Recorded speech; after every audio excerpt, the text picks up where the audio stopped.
मेरे काफ़ी सपोर्ट है और यही रीज़न है कि आज मैं यहाँ पे खड़ी हूँ और मैंने इतना बड़ा डिसीज़न लिया तो है। दोस्तों फिर से एक बार बिहार में विधानसभा का चुनाव होने वाला है और आप सभी को पता ही है कि भोजपुरी के पावर स्टार पवन सिंह पिछले बार वहां से चुनाव भी लड़ चुके थे काराकाट से, और अभी हाल में पवन सिंह और ज्योति सिंह दोनों अलग है, और जिसकी वजह से अभी दोनों, मुझे लग रहा है कि दोनों चुनाव लड़ने वाले हैं।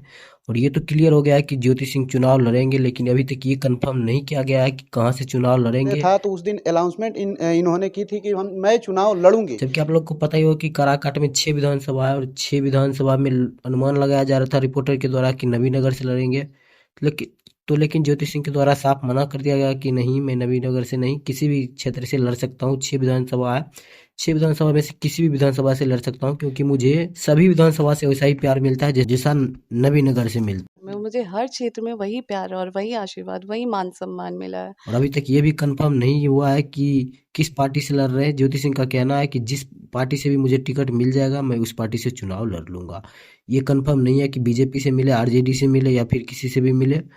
तो उनका साफ कहना है कि मुझे जो भी पार्टी टिकट दे देगी मैं उसके तरफ से चुनाव लड़ लूंगा। और आप लोग को पता ही हो कि पवन सिंह भी काराकाट छोड़ने वाले हैं नहीं, और अभी ज्योति सिंह को भी काफी जमकर प्यार मिल रहा है, काफी सपोर्ट मिल रहा है काराकाट के अंदर। तो खैर इस बार देखिए, मुझे जहां तक लग रहा है कि इस बार दोनों पति पत्नी ही आपस में भिड़ेंगे, और उसके बाद नतीजा क्या आएगा वो आप सभी के बीच आएगा। समय का इंतजार है, वो सब समय के गर्भ में छिपा हुआ है। खैर आप सभी को क्या लगता है कि क्या दोनों को एक क्षेत्र से खड़ा होना चाहिए? अपना कमेंट बॉक्स में जरूर दीजिएगा।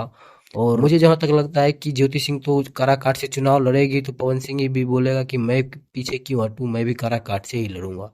क्या इस मामले पर आपका क्या ओपिनियन है? आपने अपना ओपिनियन कमेंट बॉक्स में जरूर दीजिएगा, और साथ ही साथ इस वीडियो को ज़्यादा से ज़्यादा शेयर कर दीजिएगा। हमारे चैनल पर नए तो चैनल को सब्सक्राइब जरूर कर लीजिएगा। मिलते हैं किसी अगले ढांकर अपडेट के साथ, तब तक के लिए बाय।